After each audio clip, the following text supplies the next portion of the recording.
Shalom, friends, and welcome back to another episode of our journey through Elul. And today we're going to talk about unmasking the soul. At first glance, we might think of the face as nothing more than our outward appearance, the skin, the features that others see. But in Hebrew, the word for face is panim, Panim, panim, and it comes from the same root as panim, which is a pay or a p with an apostrophe, nim. They're very similar, however, the meaning of the root is interior or inside. This reveals something profound. The face is not meant to be a mask, but a window into the inner being. In our world, we often hide behind our expressions. We can smile while broken inside, or shed tears as manipulation without truly feeling sorrow. But the Hebrew language, called Lashon HaKodesh, the holy language, names things according to their essence. The very word panim tells us that the face is meant to reveal the heart and the soul. The book of Kohelet, or Ecclesiastes, says a man's wisdom makes his face shine in 8:1. The light of the face is meant to reflect the light of the soul. The Midrash teaches that when Moses descended from Sinai with the tablets, the skin of his face was radiant. Rashi explains that this radiance was a reflection of his closeness with God. His face literally unveiled the depth of his soul. Likewise, the Talmud in Bava Batra 75 says that the righteous in the world to come will shine like the sun in their Father's glory.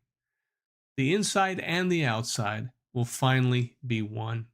Their great Kabbalist, Rabbi Isaac Luria, the Ari, was said to be able to read the inner life of a person by their face. People would cover their faces when he passed by, not because of shame in their appearance, but because they feared their soul would be laid bare. Holiness is not about wearing the perfect outward mask. It is about living in such integrity that your inner world is visible on your outer countenance. Rabbi Bachya, in The Duties of the Heart, says that sincerity is when the tongue, the heart, and the deeds all align. This unity between inner and outer is what makes a person radiant with truth. But the opposite is also true. When our faces become masks, we hide rather than reveal. Yeshua warned the Pharisees in Matthew 23:27, saying, "Woe to you, Pharisees, scribes, hypocrites, for you are like whitewashed tombs, which outwardly appear beautiful, but within are full of dead man's bones and all uncleanness." The Greek word used here, hypocrites, literally refers to stage actors, those who wear masks. The New Testament aligns with Hebrew wisdom. God desires truth in our inward parts, as it says in Psalm 51:6. You see, our calling is to unmask the soul. The Chofetz Chaim wrote that a person whose face reflects honesty and inner light becomes a living sanctification of God's name. When people look upon such a face, they sense divine presence. The Hasidic masters taught that joy and sincerity cause the face to shine because the soul's fire is not being suffocated by pretense. Paul in 2 Corinthians 3:18 builds on the imagery of Moses' shining face, saying, "We all, with unveiled face, beholding the glory of the Lord, are being transformed into the same image from glory to glory." Notice that phrase, "with unveiled face."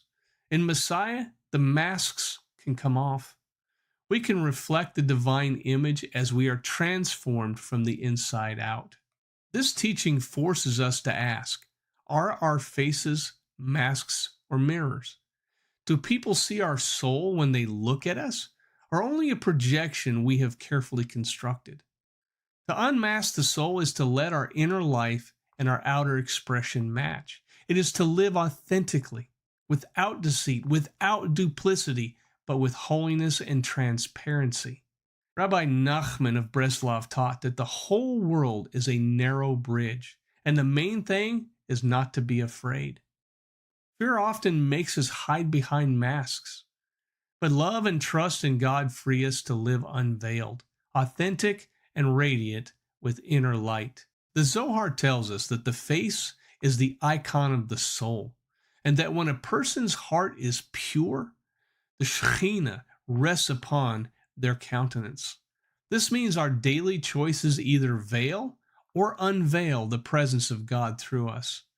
Every act of kindness, every word of truth, every prayer uttered with sincerity polishes the mirror of the face until it radiates light. Rabbi Samson Raphael Hirsch comments that emet, truth, is related to firmness and stability, meaning that a truthful person, is one whose inner and outer life are not shifting masks, but steady and consistent. This constancy brings peace not only to the person, but also to those who encounter them. Yeshua also affirmed this in Matthew 5:16, as we've studied in past teachings, where he says, "Let your light so shine before others, that they may see your good works and glorify your Father in heaven." Notice he doesn't say, put on a light, but to let it shine as though it is already within. The soul's light exists, but hypocrisy and fear can smother it. To live unveiled is to live courageously, allowing God's Spirit to illuminate us from within. This is why Paul exhorted in Ephesians 5:25, "Therefore, having put away falsehood, let each one of you speak the truth with his neighbor, for we are members of one another." Our authenticity is not only for our own souls, it strengthens the whole body of Messiah. When one member wears a mask, it weakens the community. When we live unveiled, we encourage others to do the same. So then, unmasking the soul is not just a personal journey, it is a communal calling.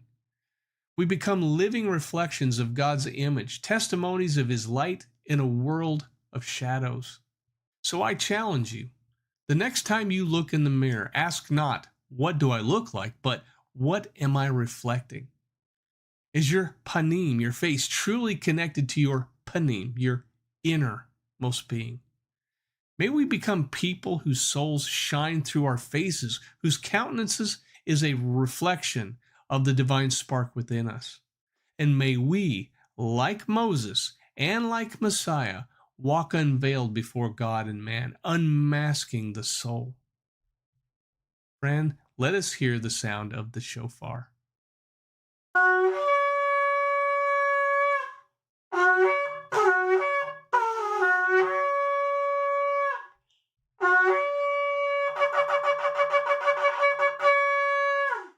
Thank you again for joining us on another teaching on the month of Elul. May you be blessed, shalom, and litrot. The New Testament wasn't written in a vacuum, yet for generations it's been read without its original context, stripped from its Jewish roots, reframed through foreign lenses, misinterpreted again and again. But what if the problem isn't the text? It's the lens we're using? We've been given a certain theological system through which to view the writings of the apostles. Is this system free from biases and agendas? Have certain ideas and practices crept in unnoticed by readers of the New Testament 2,000 years later? What if I told you that all of that is changing? What if I told you that the New Testament is being restored to its original foundation? What if I told you that Gentiles are returning to the source of their faith rooted in the Torah? This book brings the New Testament back to life. Through Jewish interpretation, you'll see Paul differently, Yeshua's teachings make more sense, and prophecy connects like never before. The Hijacked Covenant. Get your copy now.